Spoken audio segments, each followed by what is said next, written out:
finally understand that men actually have to budget women in their. This is the reason why a lot of men are single, because if I buy a steak dinner and for me it's 40 some dollars, I've been doing that a lot. Now I gotta buy double that each time. And imagine if she's ungrateful. Imagine if she's rude. Imagine if she's just using you. Imagine if every date you're going on just ends up being a failure. Somebody because, with windmills saying men we are use catching scare on. tactics, though. Y'all scam men for free dates. Y'all scam men for money. Y'all scam men in general. Do you guys even care about their mental That's why health? these dudes wait, be settling I'm a for the pick me. draws. Yeah, cállate. Let me be quiet. What's wrong with a smoothie date? A gym date? You set up a picnic for me? Boy, take them clothes off. I'm not motherfucking playing. This black queen right here has her head on straight because she knows for a damn fact men provide more for women. You guys would never understand because you guys aren't the one paying for dates all the time. Pay for dates all the time and watch them fail and see how upset you would get. Men have feelings too, you guys. They're not just as evil like you say they are. If you can't buy yourself a steak dinner, stop asking a man to because you're a bum. You know what, man? It has become very interesting to me how much you ladies have seemed to got it all of a sudden, seems like within this last year. And it's crazy because the things that you're saying are absolutely on point, and it's why so many are complaining about it being pee in the pool. Dating should not be something you play with. It should be something that keeps the fire burning after two people actually have courted and ended up married. Now you spend your life dating each other, especially when the season of being a parent is over. Now you can spend your life bringing that continual spark and burning it and lighting it on fire for the rest of your lives. Because once those children are out, you're going to really have to prove, if you make it that long, what's there or not there and what you're willing to fight through. But it's funny to me because I think about graduating from high school in the year 2000, going off to college, leaving a town like Gary, Indiana for the first time in my life, really, really going away. See, there's more in Gary than just Michael Jackson and the Jackson 5. Some great things in Gary. And, I'm this young man, 19 years old, going off to college, met some great people from all over the world. It was the first time I really got to meet Kenyans and Nigerians and Argentinians and Greek people and different things like that. It wasn't really a culture shock, but it was an amazing experience because these were the people that I got an opportunity to know over lunch, breakfast, going to classrooms, going to assemblies, and when you and nothing greater than having the opportunity to be a young man starting a date. And it wasn't about sex. It wasn't none of that stuff. I still have my virginity at this point. So that tells you a whole lot right there about what people assume.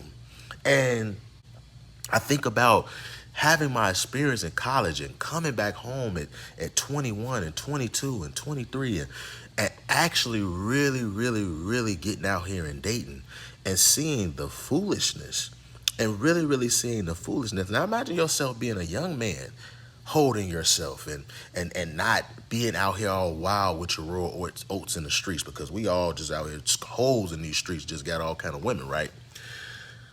I would come across so many women that were baby mamas, failed this, failed that, but they got all these crazy high expectations.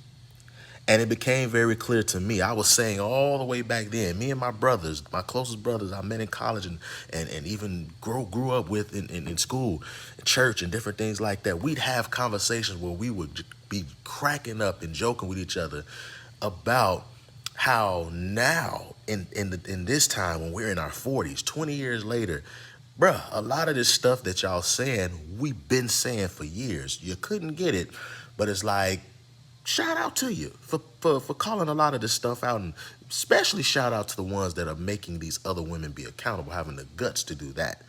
But we've been saying this. We've been putting this out there. Even as a young 23-year-old, 22, I've been saying this.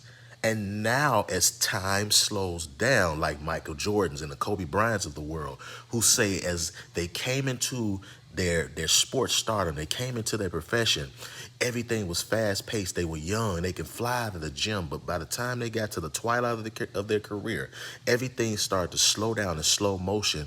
And now they went from their physical prime to their cerebral prime. And that's where a lot of men are now. This is why a lot of men, real good men who've done their due diligence, start to choose families when they're in their late 30s, early 40s, mid 40s, because their cerebral prime, their mental prime, everything slows down for them because of experiences and now the ability to apply it and be able to choose a woman and teach her properly, like the scripture says, and a family as well. Once she starts to have your children, that is the proof of his masculinity. That is the proof of his wisdom, to be able to, and his experience in life, to be able to apply them and teach you and set these parameters and structures to protect his family. And the funny thing is, you guys want to go out here, play in these streets, prove that you can be so equal to men, but when it really comes down to the bill, and I'm not just talking about just dating and all this, I'm talking about everything. Me and my bro was just talking about it like a couple of hours ago, about how a lot of these women, they in the marriage, they'll look at you like you ain't no type of man if you talking about 50-50 down the middle with everything, but it's two adults. Everybody working, everybody got degrees, some people don't got degrees, but everybody working and doing this, that, and the other. And you don't want to do that 50-50 down the middle when it comes down to it. But the second you make a decision to run, you want to take this man to court and get 50-50 everything, or get a chunk of whatever he's doing, because you know he's a good brother. I'm going to get some payback, and I'm going to keep a lifestyle, and then I'm going to take his children too. So everything that I mentioned to you about masculinity, teaching, and being a Christ-like figure by nature, which is how God created the man to be, you snatch it all from him and you keep trying to tear down his manhood. And then you wonder why a lot of these movements are like they are in these streets. You wonder why these brothers are calculated in their dating. You got goofy broads out here, windmill titty swinging females that want to sit up here talking about that we're using scare tactics and all this different stuff. Let's be real. We don't care. A lot of us don't really care because we're in the gym. Like now, some of us are getting here multiple times a day, going to a job, doing this, doing it. We are focused. We're locked in. And we understand the more we get locked in spiritually, natural, and mentally, we're going to be good.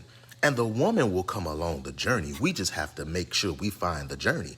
And this is why I've always told people, I've told brothers, I've told them for years, your purpose in life, reaching your purpose, is like taking a long, brisk walk. You're going to see a lot of things along that walk. You're going to see cars driving by. I always think of Louis Armstrong, skies are blue, clouds all white. He wasn't playing around. He said, when I think to myself, what a wonderful world. Because at the end of the day, when you're making that journey, you're going to see a lot, and boom, you're going to bump into somebody who's going to like you and love you and care for you and want to be loyal to you just for you. And you're not going to have to try to be somebody else. You are enough. And when she opens her ears for you and closes it to everybody else she's been giving her ears to, that's how you're going to know that she's ready to be your disciple. And those children she brings, there's no way she's bringing them and not helping them be your disciples as well, because that parenting season is a short season. It's a short season. It's a short window, and you got to take advantage of it, because you are reduplicating yourself and making sure there's proper citizens in those streets, so that we don't keep on putting pee in the pool. So y'all want to say out here. But when it comes down to it, man, I saw a lot of things. I heard a lot of things, and I'm listening to both these sisters say what they're saying. Look, a lot of the stuff you're saying is self-explanatory. Yeah, after a while, a dude go out with a woman, and people always try to make it be on the guy. But if he's going out and testing the waters and giving different women a chance, some of y'all, he not worried about your weight. He not worried about this. He actually giving you a chance, even though he ain't going to be the first one to touch you, put babies in you, nothing. He giving you a chance despite your past, and you still take advantage of him. You'll sit at that table, girl, and having a whole conversation about how tall he is and how tall he ain't. And girl, but I'm going to give it a chance because it's a free meal and all this other different stuff. You're wrong. You're wrong. So a lot of these things that you ladies were saying in this video, kudos to you. But we been knew that. We've been caught on. You're right. We have been caught on to it. And that's why we're doing the toughest thing we can do, which is to lock in, I need to get my body right. Okay, let me get in this gym and press. I need to get the money. Oh, let me go to work. Let me work OT. Oh, I got to pay child support, whatever. Let me do what I got to do. Because at the end of the day, you really think you're going to break us? But the more we realize our purpose and the closer we get to God, the little tactics that you try to get away with are going to mean less and less, and you're going to be on the outside looking in. Something like the Book of Eli, when all them females was looking for Denzel to save their day. But it ain't going to happen. Bad. Ain't got time to play with y'all. I need a man to help, not you. You just go along. It's okay, it'll just take a minute. She ain't got a minute. She told you she need a man. Y'all better stop playing. I'm up out of here. Bad.